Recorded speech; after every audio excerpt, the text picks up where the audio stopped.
Okay, so ngayon ay nasa week 3 na nga po tayo ng ating fourth quarter. Ngayon po ay June 4, 2021 at ang ating pong pag-uusapan ay tungkol sa annuities. Ayan, ready na ba kayo? Kung ready na kayo, mag-comment naman kayo ng thumbs up or any emojis para naman maramdaman ko ang inyong pakikiisa sa ating itulay session sa hapon na ito. Ayan. So tayo po ay magsisimula na.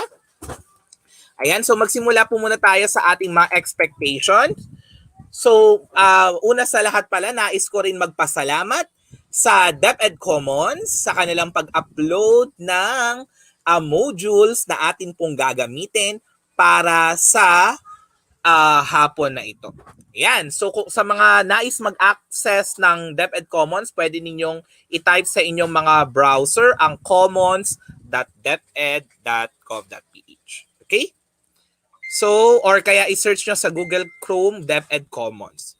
Okay, so at the end of the learning episode, you are expected to, okay, number 1, so we are going to have or define the symbol, general, and deferred annuity. Ayan, may mga nag-comment na po dito na ready na sila. Nag-comment na si Joren Cabildo. Ayan.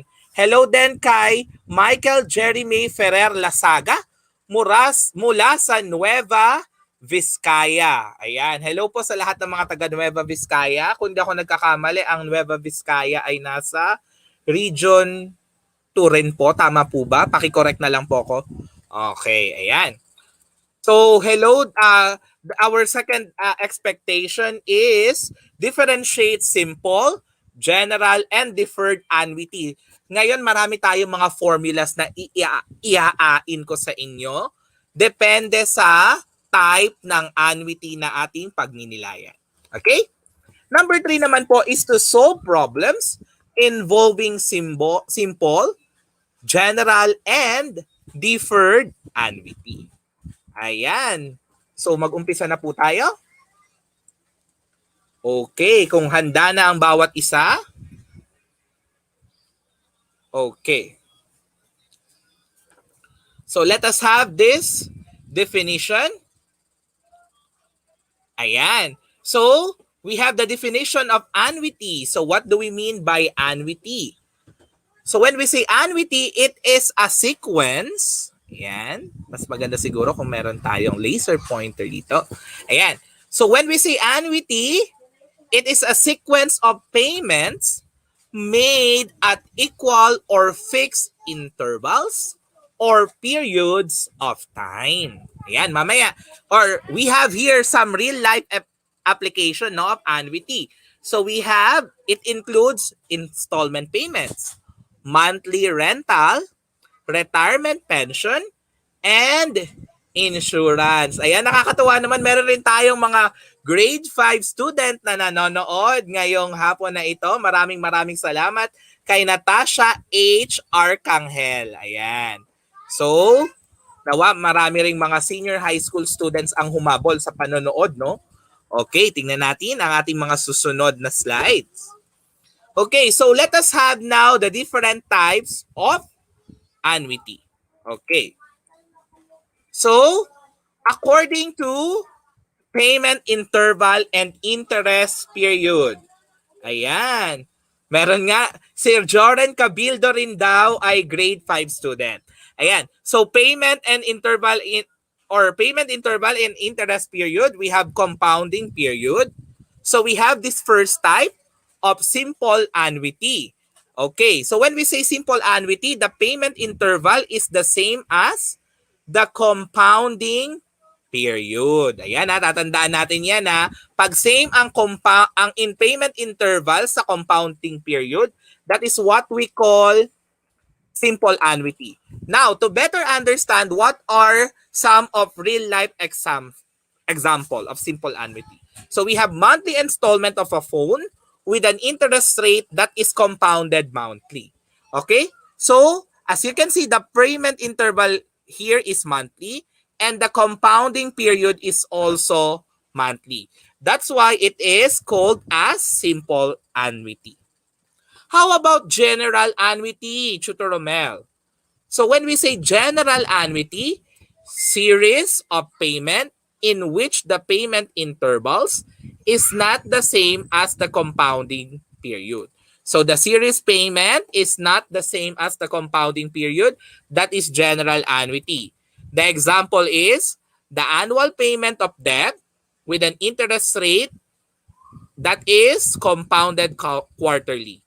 Actually, as you can see here, the series of payment is annually and the compounding period is compounded quarterly. Kaya siya general annuity. Okay, tuloy-tuloy po tayo. Meron pa po ba?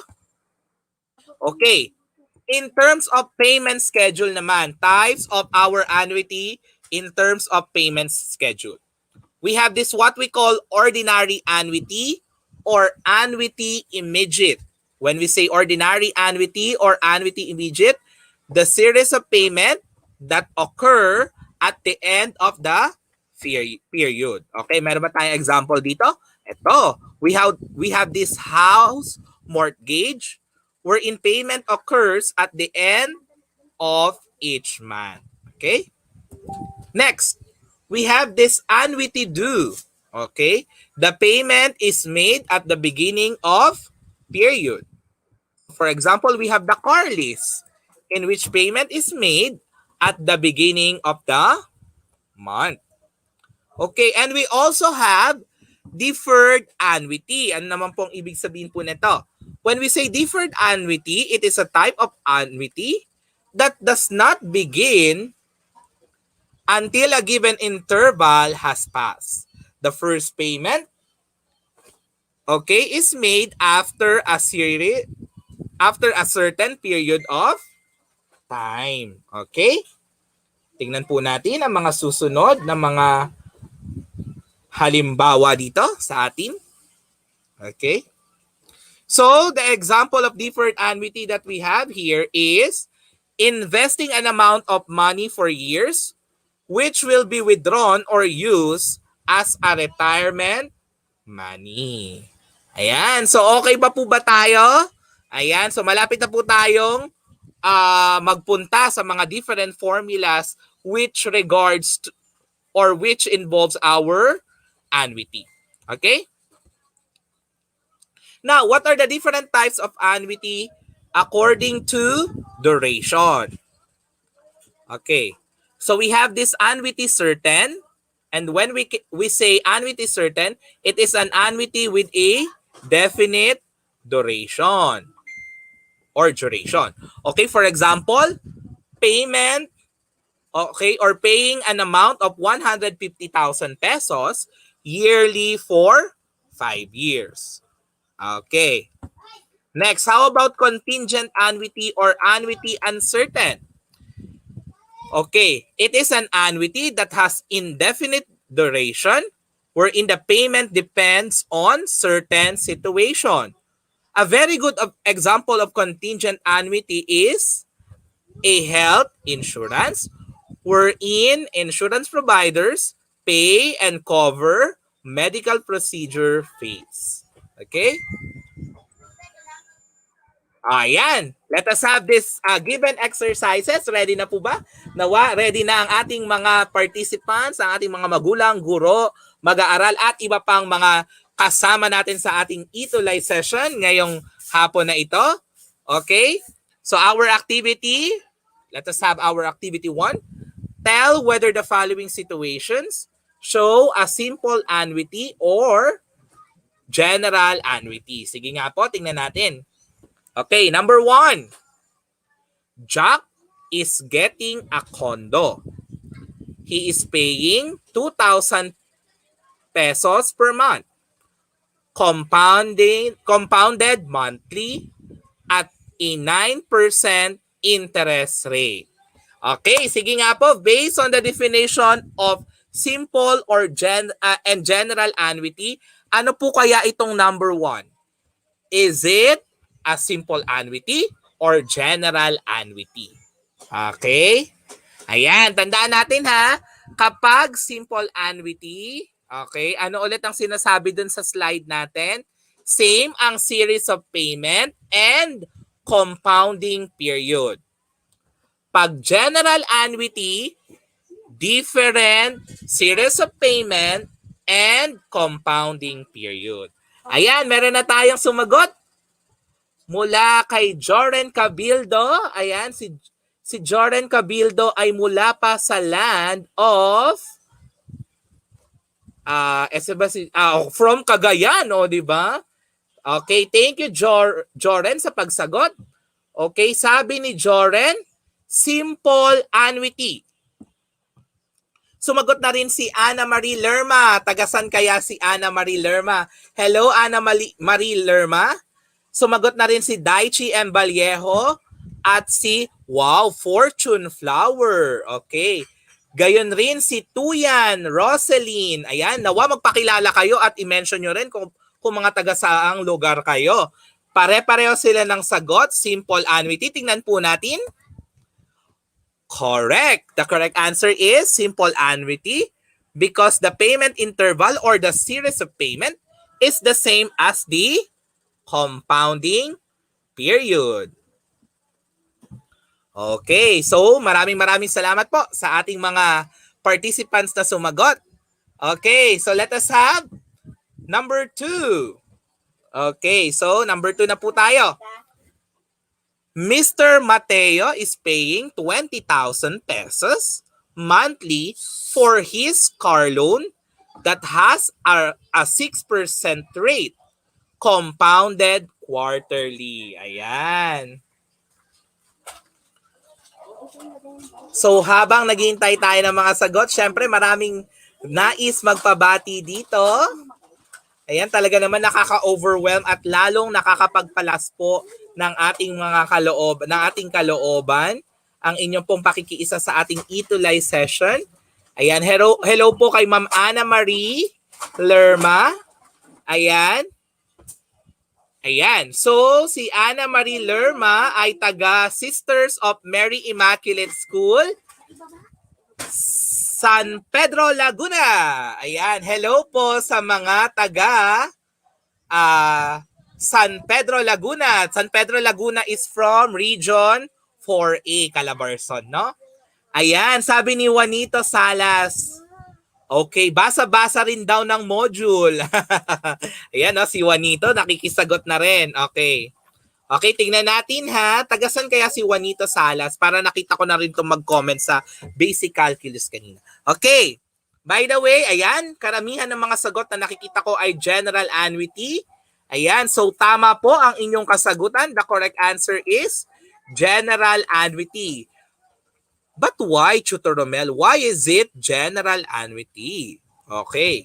Sabi because Mr. Mateo pays monthly, yet the compounding period is quarterly, hence they are not the same. Okay? Always remember, if it's simple annuity, same payment interval and compounding period. General annuity, different payment interval or series of payment, and compounding period. Okay? Gets na ba? Pwede ba akong makahingi ng inyong mga reaction emojis dyan or approve sign kung tayo ay pwede nang mag-proceed sa ating next part ng ating lesson? Sige nga po, hintayin ko po ang inyong mga kasagutan. Ayan, talaga naman ang active ng ating mga participants ngayong Biyernes. Ayan, nasa third week na kasi tayo, no? Ayan.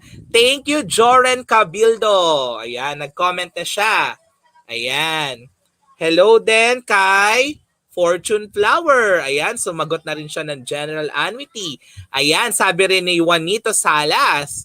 Ayan, emoji reaction na ang kanyang binigay sa atin. Ibig sabihin, ready na.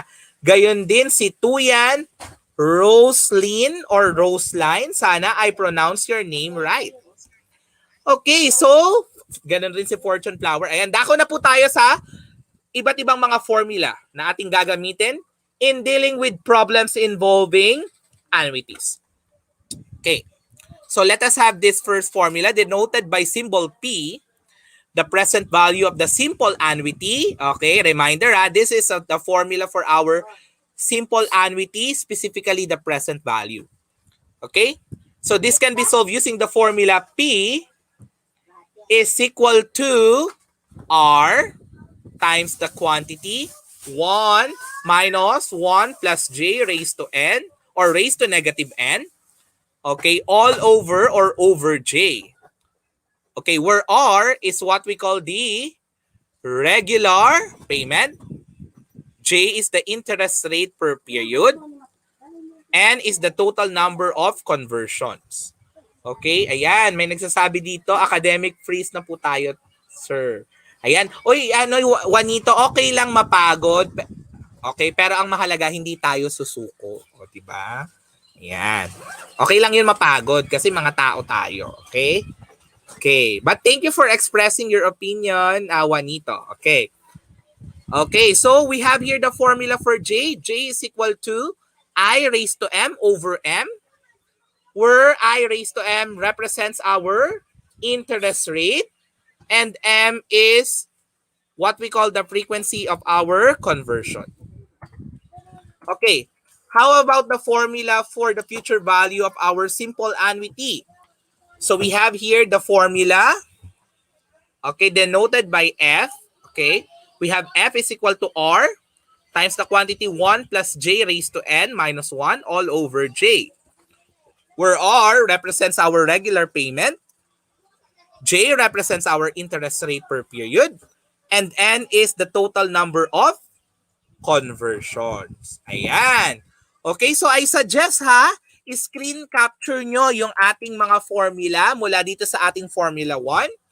This is our Formula 1, no? Present value for simple annuity. Okay, Formula 2, future value of the simple annuity.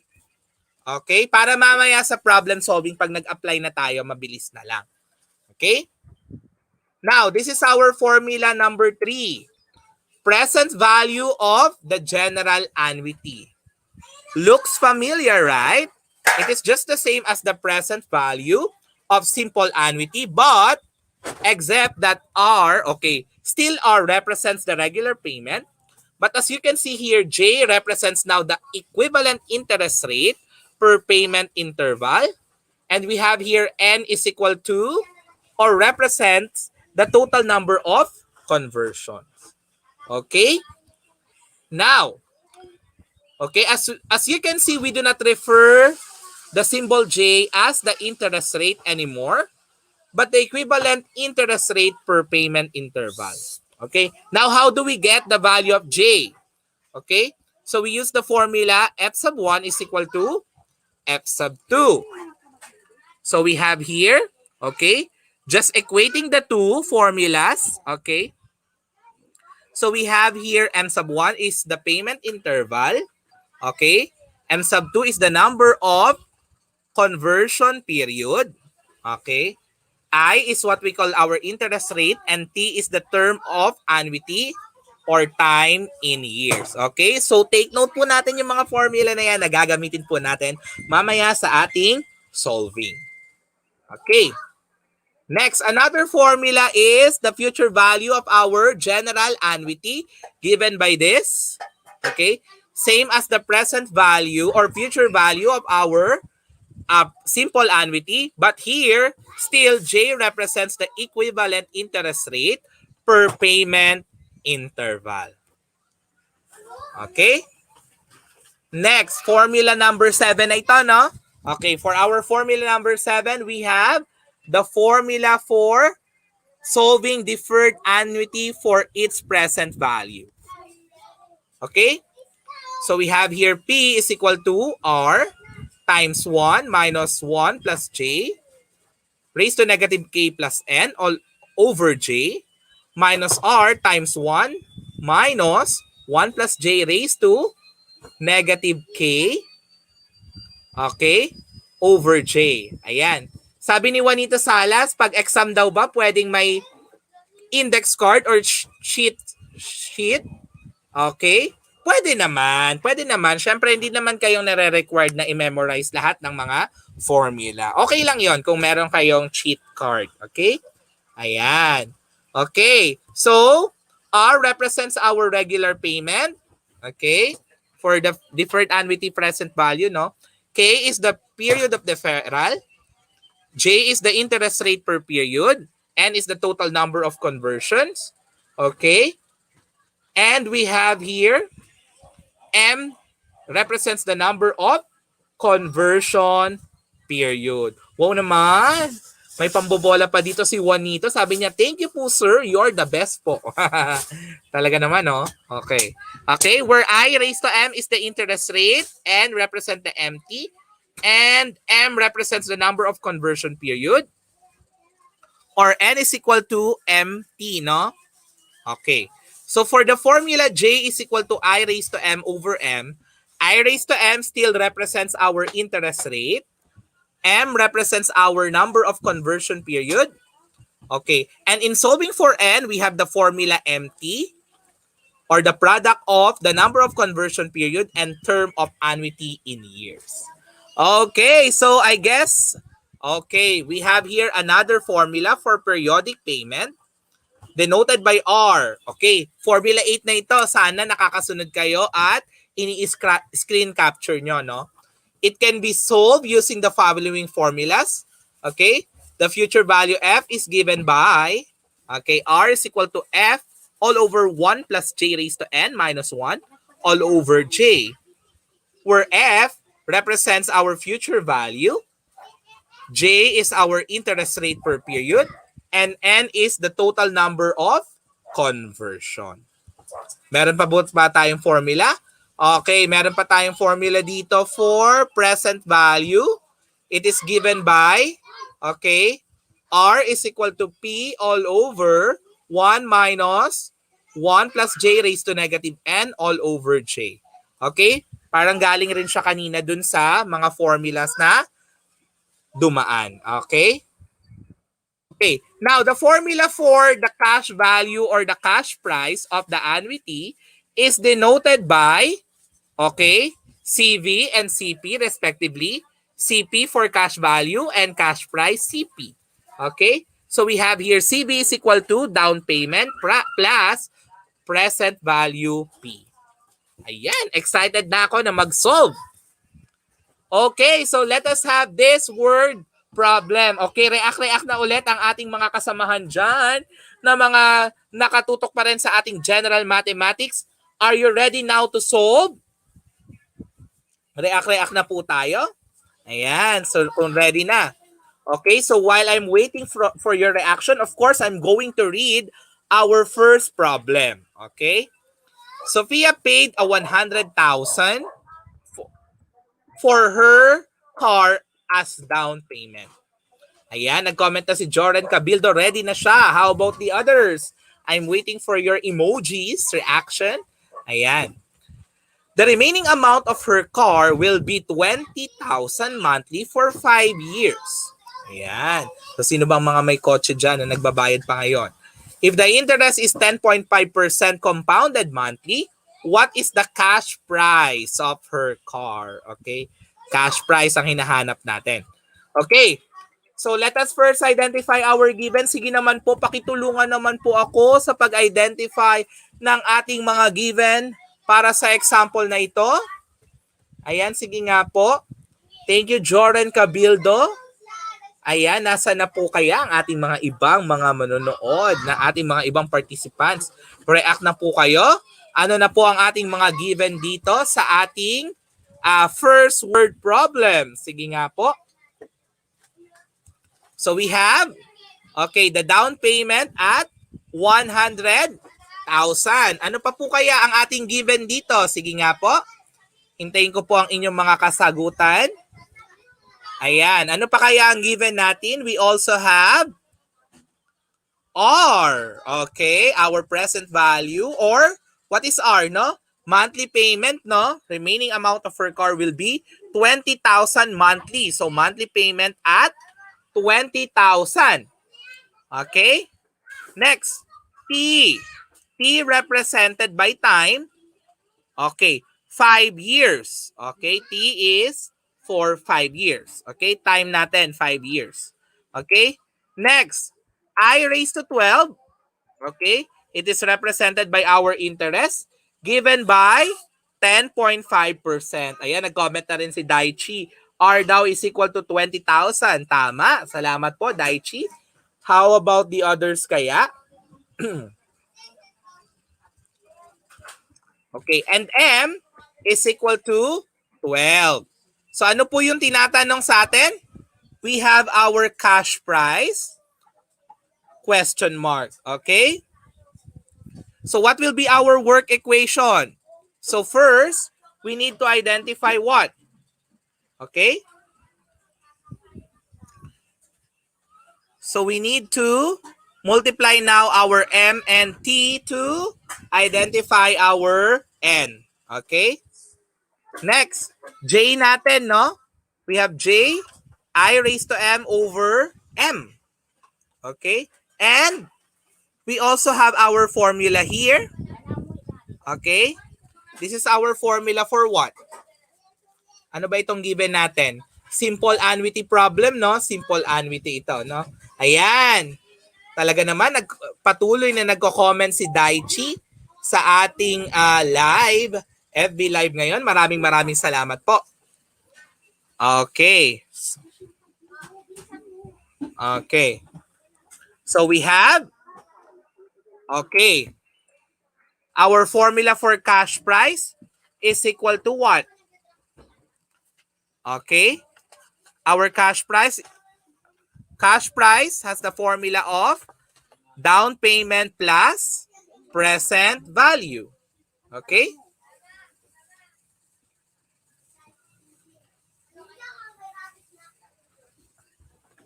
Okay. Next, for our solution po. Ayan, for our solution, sige, let us substitute our given. Ayan, so nag-comment na rin si Fortune Flower, ang N daw ay equal sa 60. Tingnan natin. Ayun, saktong-sakto ang pag-comment ni Fortune Flower. Solving for N, we have, okay. Okay, so what's the value of our N? Okay, sabi nga ni Fortune Flower, 60 daw. Okay, tama si Fortune Flower. Maraming salamat po. Okay, next. We have solving for J naman. Okay, sige nga po. What do you think will be the value of our J? Okay, sige po. Pa-comment naman po ng inyong mga kasagutan. Ayan, ano kaya ang value ng ating J? Okay. Alright, ano po ang value ni J? Ayan, so while I am waiting here, maraming salamat po kay Miss Fortune Flower. Ayan, kay Daichi Vallejo na nag-comment na kanilang mga kasagutan. Sige nga po. Ayan, sabi ni Daichi, 0.00875. Tingnan natin. Ayun, tama Daichi ang iyong kasagutan. That's the value of our J. Okay, next naman po. Ayan. What do you think will be the value of our P? Sige nga po. Okay, so we are solving for P here, no? The present value. Okay. So what will be the value of our P? Of course, you can use your calculator na, no? Pwede niyo pong gamitin ang inyong mga calculator. Okay. Ayan. So tingnan po natin. Okay, so what do you think will be the value of P? Okay, substituting from our formula, no, we have 20,000 here.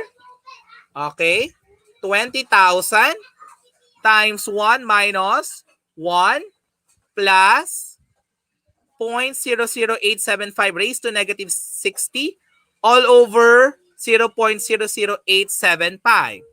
Okay, so what do you think will be the final answer now? Sige nga po. Yan, tingnan natin ang inyong mga kasagutan. Okay, so the final answer. Sige nga po, mag-react naman kayo dyan ng inyong mga emoji. If you get the same answer at 930,496.54. Ayan, as you can see, we rounded off our answer to the nearest 2 decimal places. Okay. So, is that the end, Tutor Romel? Hindi pa kasi we are asking for the cash price and based from our formula, okay, cash price is equal to the down payment plus the present value. So that is equal to 100,000 plus 930,496.54. So what will be our final answer here? 1,030,496.54. Ayan. Ayan, nag-comment na rin si Daichi. Ayan, napakasipag talaga nitong aming estudyante from San Lorenzo Ruiz Senior High School. Ayan, meron pa kayang ibang nakakuha ng tamang sagot? Ayan, so while I'm waiting for your answer, let's proceed to our conclusion. Hence, the cash value of her car is 1,130,796.54. Okay, now let us proceed to word problem number 2. Ayan, si Cedric naman daw. Cedric wants to save money, so he deposits 3,000 monthly in a fund that pays 5% compounded quarterly. So ayan, dito pa lang malalaman na natin na ano kaya siya, general annuity or simple annuity. Sige nga po, hintayin ko ang inyong mga sagot. Okay, what is the present value of the fund? How much will be the fund in 15 years? Ayan. So we are asked for the present value and the future value. Okay, tingnan natin. Ayan. Yan, sabi ni Daichi, general annuity daw. Ganon din ang sabi ni Fortune Flower. Ayan. So tama po kayo, no? It's a general annuity. Because as you can see, the series of payment, okay, is monthly and the compounding period is quarterly. Kaya siya ano? Kaya siya general annuity.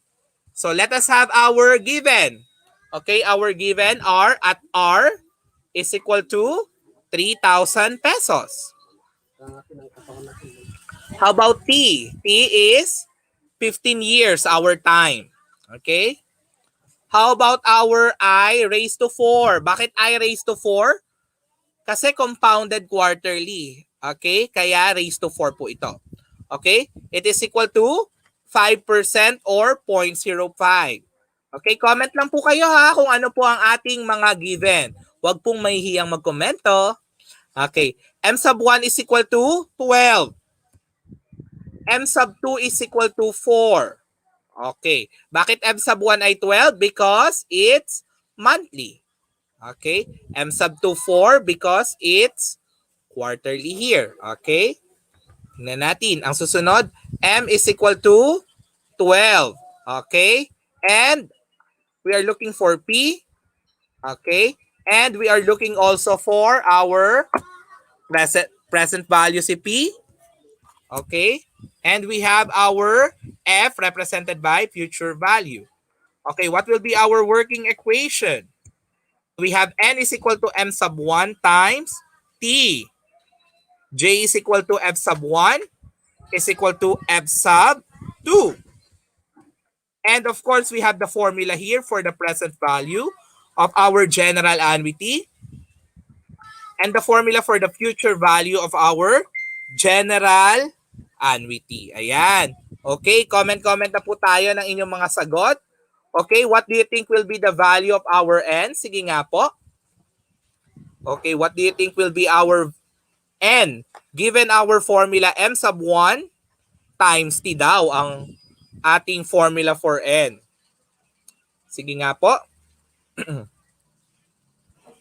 Okay, so our N is what? Okay, it is equal to, okay, it is equal to 180.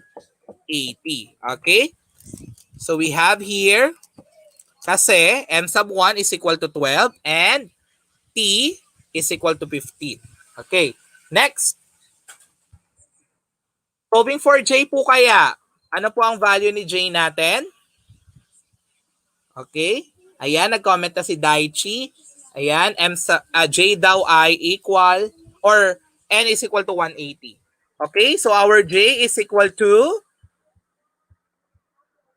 ayan, so we are just going to substitute it to our formula. Okay, so as you can see, we have here I raised to 12 over 12. Okay, is equal to P times 1 plus I raised to 12 over 12 raised to 12T is equal to P times 1 plus 0.05 all over 4 or over 4 raised to 40. Okay, cancel the same value of T. Okay, ano mangyayari dyan? Or cancel out like terms and then multiply both sides by 1 over 12. Okay, so we have here now, okay, 1 plus I raised to 12 over 12 raised to 12 raised to 1 over 12 is equal to 1 plus 0.05 over 4 raised to 4.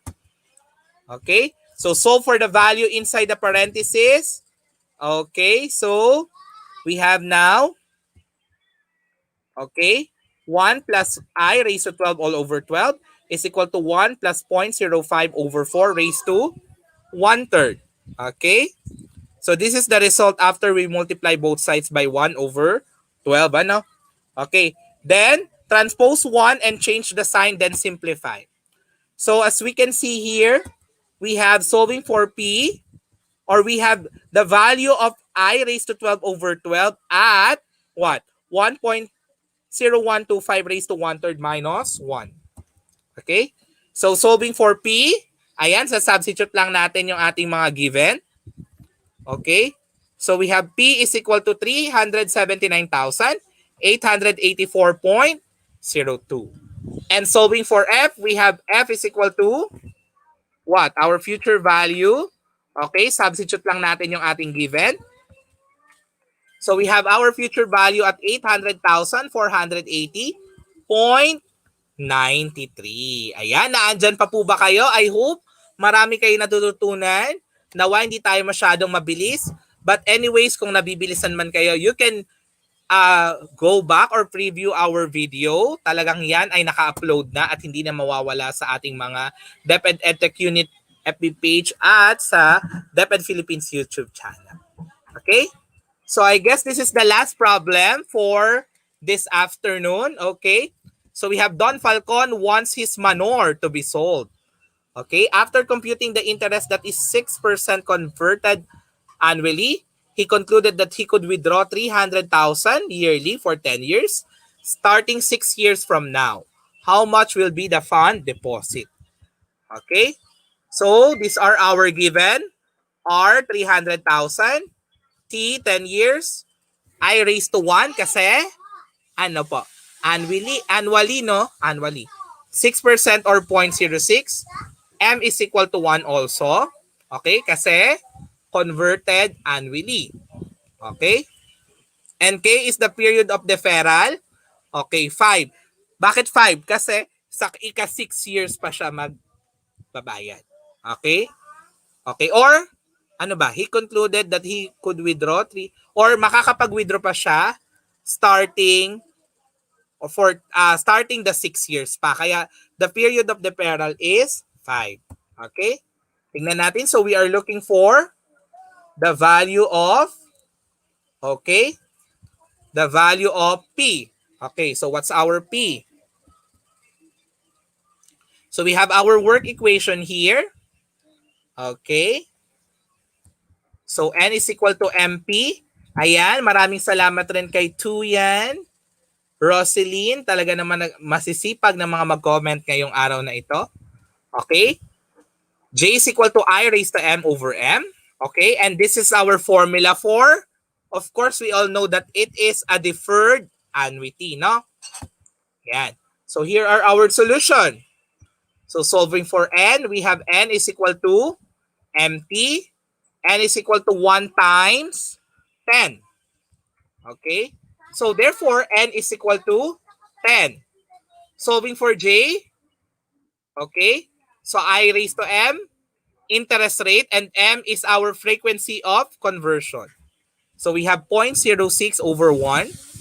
So our J is equal to 0.06. So solving for P, just substitute in our given, okay? So hopefully nakakasunod po kayo.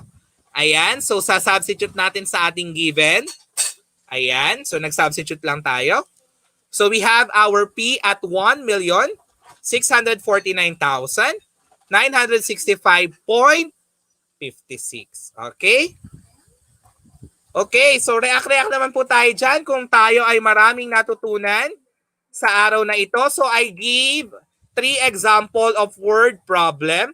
1 for simple annuity, 1 for general annuity, and 1 for deferred annuity. Nawa po marami kayong natutunan sa ating exercises na ito. Okay, so let us have this examples. Ating ituloy session ngayon. Nawa marami kayong natutunan. Ayan, react naman po kayo kapag kasama ko pa rin kayo sa hapon na ito. Okay. So Carla is paying 6,000 monthly for her phone that has 3% interest rate compounded monthly. Okay, it is ayan, identify lang ulit to kung simple or general annuity. So it's simple annuity because, ano to? Monthly ang series of payment, compounded monthly ang compounding period. Kaya simple annuity siya. How about number 2? It's also a simple annuity. Kasi po, compounded monthly, ang pagbabayad rin ay monthly. Ayan. So, let us have, okay. Number 3. Sige nga po, ano po kaya yan? Is that simple annuity or general annuity? Ayan, sabi ni Tuyan Roseline, ayan, talagang nakatutok din si Roseline or Roseline. Ayan, number 3 po is general annuity po tayo dito, no? Because to paying monthly but compounded annually. Okay, thank you very much, Miss Roseline Tuyan, sa iyong pagsagot. Ayan, so we are down to our activity exercises. Sige nga po, hintayin ko po ang inyong mga sagot for numbers 1, 2, 3. Habang binabati ko po ang ating mga participants ngayong ituloy session na ito ng GenMath Week 3, 4th quarter. Ayan. Thank you, Daichi Vallejo, Tuyan Roseline, Fortune Flower, ayan, Joren Cabildo, Juanito Salas, ayan. Marami pa tayo dito. Pasensya na po kung di ko mabanggit yung iba. Okay. Si Ana Marie Lerma. Ayan. Sino pa po kaya ang mga nandito natin? Ayan, meron na po kayong mga sumagot sa ating exercises. Okay, for number 1, our answer is letter A. It's annuity. Ayan. Thank you, Miss Tuyan Roseline. Number 2 po kaya, ano pong sagot natin? Ayan. Thank you, Roseline, sa iyong sagot. Monthly payments of 3,000 for 5 years with an interest rate of 10% compounded monthly. Find the future value. Ang sagot po natin ay letter C, 232,065 and 79 centavos. Okay, number 3 po kaya. How much will be their savings after 7 years daw po? The answer is letter D, 106,029.91. Okay, how about item number 4, 5, 6 nga po? Sige nga po, comment na po tayo. Type of annuity in which the payment interval is the same as the compounding period. Okay, ano po ang sagot natin dito? Okay, so while waiting for your answer nga po, maraming salamat ulit sa ating mga nakiisa sa ating ituloy session ngayong June 4. Maraming salamat po. Tawa po, marami po tayo natutunan na atin pong babaunin at i-apply. Okay? Tandaan po natin ha, practice makes permanent. Kaya kung pinapractice natin ang ating mga natututunan, siguradong ito po ay titimo sa ating isipan. Okay? Ayan. For number 4, it's letter D. Okay? Number 5, it's letter B. Ayan. And number 6, it's letter C. Ayan. So pwede nyo itong picturean ha to verify kung tama ba yung mga sagot natin dito. Okay? Pwede kayo mag-solve sa inyong mga notebook. Ayan, number 7. Ayan ha. Ayan, sabi nga ni, ayan, napaka-active ni Tuyan Roseline. Ayan, tagasan nga ulit si Tuyan Roseline kaya. Okay, number 7. Okay, it's letter B. Ayan. It is based on the situation on number 6, ano? Ayan. Number 8. Ayan. It's letter D. Ayan. And number 9 and number 10. Ayan. For number 9, ano po kayang sagot natin? Cash price or cash value is the sum of the blank and the present value of the installment payments. Ayan. Magandang hapon rin sa'yo, Maricar Mangaron Komamaw. Ayan. So, it's down payment plus the present value, no?